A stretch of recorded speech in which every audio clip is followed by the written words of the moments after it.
அந்த புத்தகத்தில் எழுதிய இப்போதே நிறுத்தி என்ற வார்த்தைகள் ரவியின் கண்களிலிருந்து மறையவில்லை. அவன் கண் இமைக்க கூட முடியாமல் அப்படியே நின்றான். அந்த வீட்டுக்குள் நேரம் நின்றுவிட்டது போல இருந்தது. வெளியில் காற்று அடிக்கவில்லை. இலை கூட அசையவில்லை. ரவி மெதுவாக சுற்றி பார்த்தான். அந்த வீட்டின் சுவர்கள் பழையவையா இருந்தாலும் அவை உயிரோடு இருப்பது போல அவனுக்கு தோன்றியது. அவன் ஒரு அடியை முன்னால் வைத்தான். அந்த நொடியிலே தரை லேசாக நடுங்கியது. ரவி அசந்து நின்றான்.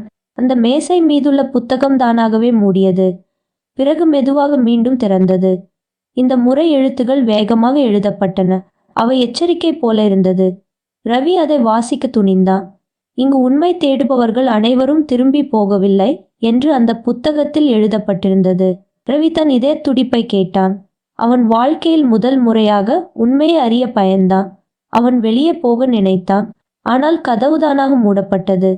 அவன் கை நடுங்கியது. அந்த வீட்டுக்குள் அவன் மட்டும் இல்லை என்பது அவனுக்கு புரிந்தது. அதே நேரத்தில் வெளியில் ஊர் மக்கள் தங்கள் வீடுகளுக்குள் மௌனமாக அமர்ந்திருந்தார்கள். யாரும் பேசவில்லை. யாரும் ஜன்னலை திறக்கவில்லை. அந்த வீடு மீண்டும் விழித்திருக்கிறது என்பதை அவர்கள் உணர்ந்தார்கள். ரவி மெதுவாக சொன்னான், நான் உங்களை அழிக்க வரல, உண்மை தெரிஞ்சுக்க தான் வந்தேன். அந்த நொடியில் வீட்டுக்குள் இருந்த விளக்கு மீண்டும் ஒரு முறை மின்னியது. ஆனால் அது எரியவில்லை. அது எச்சரிக்கை போல இருந்தது. அந்த வீட்டின் இருளுக்குள் இருந்து ஒரு முடிவு உருவாகி கொண்டிருந்தது. ரவி அதை இன்னும் அறியவில்லை. ஆனால் அந்த வீடு ரவியை முழுமையாக விட்டுவிட தயாராக இல்லை. அடுத்த நாள் காலை ரவி அமைதியாக எழுந்தான். நேற்று நடந்த அனைத்தும் அவன் மனசுக்குள் சுழன்று கொண்டே இருந்தது. அவன் முதலில் தன்னை சீர் செய்து கொண்டான். தன் கடவுளை நினைத்து ஒரு சிறிய பிரார்த்தனை செய்தான்.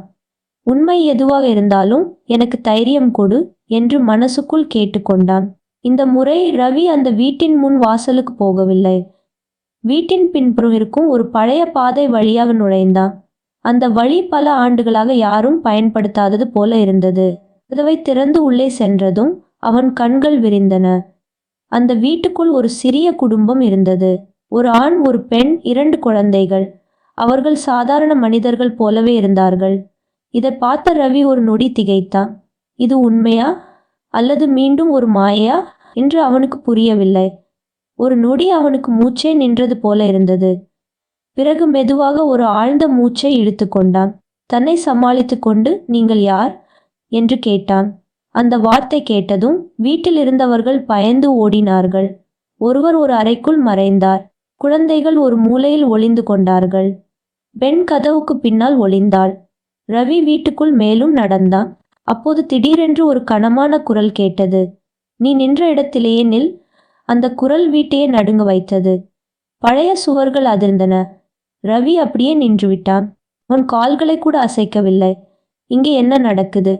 நீங்க எல்லாம் யார் என்று ரவி உரத்த குரலில் கேட்டான். அப்போது ஒரு ஆண் மெதுவாக வெளியே வந்தான். அவன் முகத்தில் கோபமும் பயமும் கலந்திருந்தது. நாங்க இங்க பல வருடங்களா வாழ்றோம் என்று அவன் சொன்னான். யாரிடமும் எதுவும் கேட்கலை. யாரிடமும் உதவி கேட்கலை. அவன் ரவியை பார்த்து, இந்த வீட்டை விட்டு நீ போயிடு என்று கட்டளையிட்டான். அந்த நொடியில் ரவி தன் துப்பாக்கியை எடுத்தான். அதை அவன் நேராக பிடித்தான்.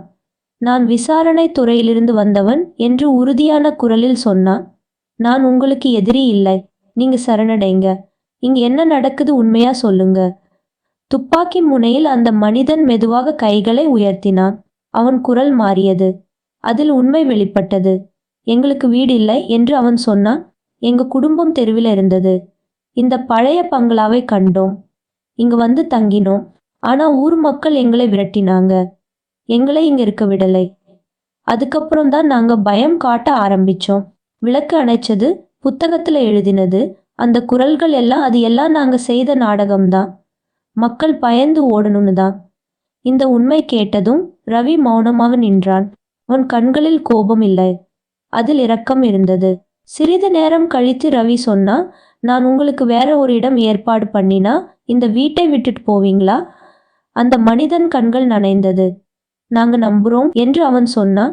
நீங்க நிச்சயம் உதவி செய்வீங்கன்னு ரவி அவர்களுக்கு உறுதி கொடுத்தான். அவர்களை பாதுகாப்பான இடத்துக்கு மாற்றினான். அந்த வீடு மீண்டும் மௌனமானது. இந்த வழக்கின் உண்மையை கண்டுபிடித்ததற்காக ரவிக்கு துறை சார்பாக ஒரு பதக்கம் வழங்கப்பட்டது. அது தைரியத்திற்கான பதக்கம். உண்மையை பயப்படாமல் தேடியதற்கான மரியாதை. ரவி அந்த பதக்கத்தை பார்த்தபோது அவன் மனசுக்குள் ஒரு விஷயம் தெளிவாக இருந்தது. பயம் உருவாக்கிய மர்மம் உண்மை வெளிவந்ததும் சாதாரண மனித கதை ஆகிவிடுகிறது. சிறிது நேரம் கழித்து ரவி சொன்னா, நான் உங்களுக்கு வேற ஒரு இடம் ஏற்பாடு பண்ணினா இந்த வீட்டை விட்டுட்டு போவீங்களா? அந்த மனிதன் கண்கள் நனைந்தது. நாங்க நம்புறோம் என்று அவன் சொன்னான். நீங்க நிச்சயம் உதவி செய்வீங்கன்னு ரவி அவர்களுக்கு உறுதி கொடுத்தான். அவர்களை பாதுகாப்பான இடத்துக்கு மாற்றினான். அந்த வீடு மீண்டும் மௌனமானது. இந்த வழக்கின் உண்மையை கண்டுபிடித்ததற்காக ரவிக்கு துறை சார்பாக ஒரு பதக்கம் வழங்கப்பட்டது. அது தைரியத்திற்கான பதக்கம், உண்மையை பயப்படாமல் தேடியதற்கான மரியாதை. ரவி அந்த பதக்கத்தை பார்த்தபோது அவன் மனசுக்குள் ஒரு விஷயம் தெளிவாக இருந்தது. பயம் உருவாக்கிய மர்மம் உண்மை வெளிவந்ததும் சாதாரண மனித கதை ஆகிவிடுகிறது. நன்றி, வணக்கம். சப்ஸ்கிரைப் பண்ணுங்க, லைக் பண்ணுங்க. மீண்டும் அடுத்த கதையில் காண்போம்.